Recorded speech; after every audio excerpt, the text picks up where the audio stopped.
So I just covered the 4 executive orders that the president signed well, not into law, but just signed. And I know you're thinking, why does he have such a big beard? Oh my god!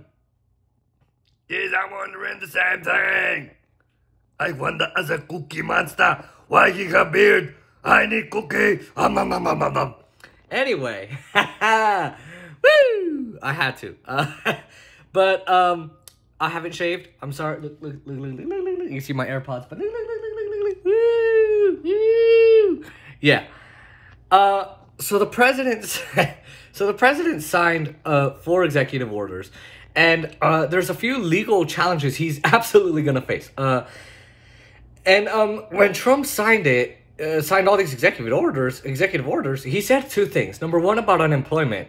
He was asked, what if states don't want to provide the unemployment they need to provide? And he kind of made a good point, and he said, look, I don't know which state wouldn't, because it would be political suicide if they didn't.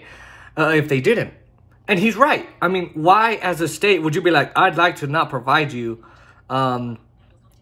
any, and that's my iPad, any unemployment? Well, unemployment relief. Well, as we learned, Ron DeSantis in Florida admitted that Republicans sabotaged unemployment in Florida. So there are states that are going to do it, right? That are going to go and say, we don't want to help you. Again, it's always the Republican Party. Now, and sometimes the Democratic Party. We just got to be fair. But we also just need to talk about the fact that the president, I think the 2 he's going to face legal challenges on is, number 1, the payroll tax cut.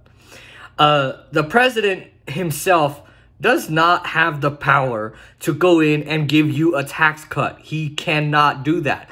There's a reason why he had to go through Congress to get that giant tax cut for the rich, where 83% of the wealth is going to the top 1% of the country, the top 1/10 of 1%. Now, that power, the tax and spending power, belongs to the Congress. The Congress has the authority to do so. So because he's avoiding Congress, because Congress can't get their act together, is another story, right? But he can't do that according to the Constitution. So that's likely going to face a legal challenge. Another one that's probably going to face a legal challenge is the unemployment relief. Again, because he's trying to use federal funds from FEMA to pay for this unemployment relief. You can't do that. The Constitution says no. I mean, he already took funds from FEMA to try and build his border wall, and the court said no. You dummy, that's unconstitutional. So I think he's going to face legal challenges on those 2. The student debt relief, the student loan relief, and the moratorium, and the housing, the rent freeze and all of that, and the eviction moratoriums.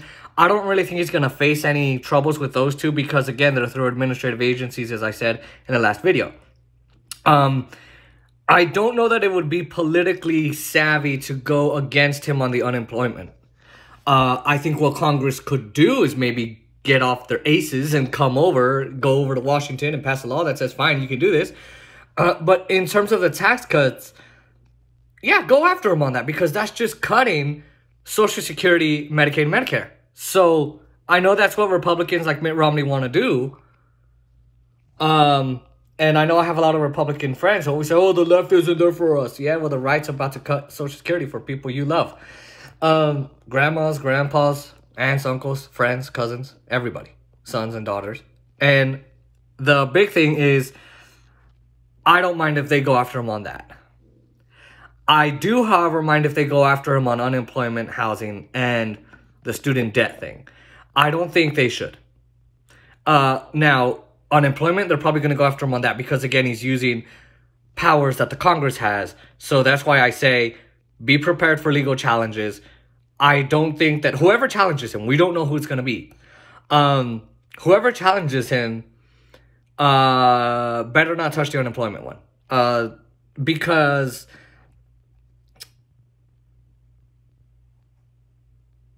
it's not politically savvy. You're going to face a huge battle with that. And people are going to lose a lot of money. They're going to lose housing. They're going to lose healthcare, which they already are, which I'll get to again. You know, they're going to lose all of that. And you don't want to be that person, that big bad guy that takes that away. Go ahead and do the payroll tax cut. I don't mind that. But that's my update.